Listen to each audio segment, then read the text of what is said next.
Alright, so watch you now. We are going to be changing some spark plugs in the Toyota Vellfire. This is the ANH20, which uses the 4-spark plug. However, the principles that we will be using in this video also apply to the Toyota Noah and Voxy and almost any other Toyota vehicles. Remember, Genco people, to observe your safety rules. The tools that you will be needing for this spark plug replacement: a 10mm socket or spanner. You need a 5/8 plug socket or a 16mm plug socket. 5/8 is the standard, 16 is the metric. You also need a long extension or 2 short extensions to make up for the length, and a 3/8 drive ratchet handle. You can also use a 1/2 inch, but this is better. You also need a pair of pliers and a screwdriver, but I am using a vice grip. It can also be used as a pliers. Okay, so first you need to locate and remove these electrical connections that runs from the computer to the coil packs. You have to remove the coil packs to get to the spark plug, 4 of them. So you have to loosen those 10 bolts, and you can, not in all cases, but you can remove these connections whether by hand or using a screwdriver to remove it. So this is moving it by hand, but sometimes it can be very tedious to do so, so it is best to use the screwdriver. To remove it, press down on that clip right there and use the screwdriver to just pry it off. You know, nobody will bust up the shit there because someone deprave. Yes, so the reason why we remove it is because sometimes the wires are not long enough to come up with the coil pack and everything, but they are foolproof. You cannot make no mistake with them. So first, we are going to be removing these 10 bolts. So first, we want to slap them up. We want to loosen them, as you would say. All 4. You can continue to use the ratchet handle to remove it, or you can just loosen them and use your hand to take them off. It's what works better for you.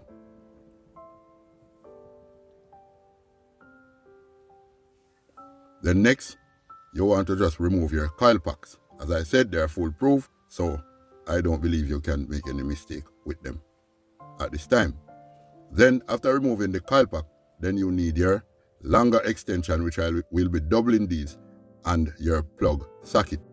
The plug socket has a rubber inside it to hold the spark plug when you remove it. I would have mentioned that in a previous video, if you look at my page for the one changing the spark plug in the Toyota Pro Box. Remember, the principle here applies to almost every modern Toyota vehicle. So now that I've removed the first plug, if you notice around it, have some little burn or something, I just clean it one clean up, because I'm not really do the plug.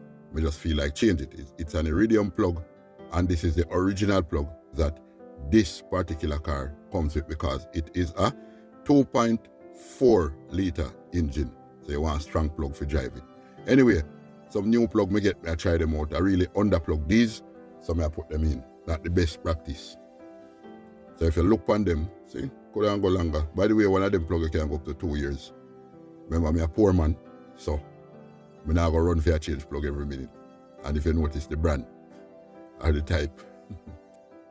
So, you place your plug in the plug socket. Remember, we said it has a rubber. Good. So you put the plug in the plug socket and you gently put it back, because you don't want to disrupt the distance on the tip.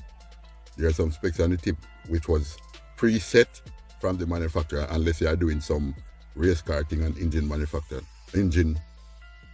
modification rather. Then you can just do that. So make sure that you tighten the plug them to a specific torque when you use the torque, but don't bust the people in plug, or don't bust the plug them in it. Good? So you drop on them till you satisfy, because you don't want no combustion for your escape. That's all. You want to get the best burning.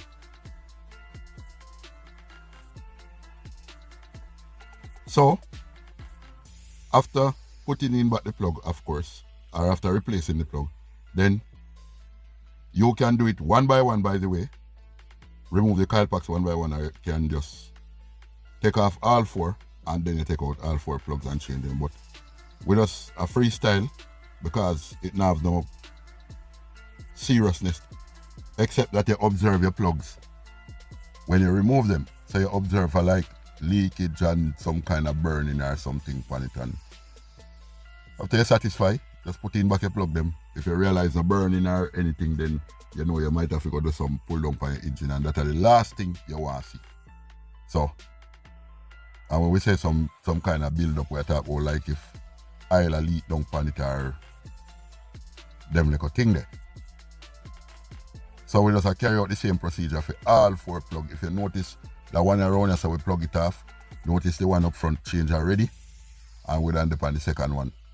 This I tell me say, this engine is alright based on what I look on, because nothing significant on there. But remember to observe the plugs that you remove and the ones you are putting in. And why you want to observe the ones that you are putting in, you want to be careful with the tip, as I said earlier. Good. So this is actually number 3. Now, what we must point out right here, so if it was a 6-cylinder, then it wouldn't be so easy to change, and we don't only have 3 on this bank and 3 on the next bank, or and get a whole bag of trouble, because the next bank will end over to the firewall place there. So right as you can see, this is number 4 plug. We put in this now. So we're ready to put in back with coil pack. Them drop on them and see if them tight enough. Then you put in back your coil pack. So we put in back number 4 coil pack. Remember that number 1 coil pack was in already. This is number 3 coil pack, and that is number 2 coil pack. Then next thing from this is catch back your 10 bolt them. That you did want the 10 spanner for, or the 10 socket. I remember it's either. I prefer work with the socket still.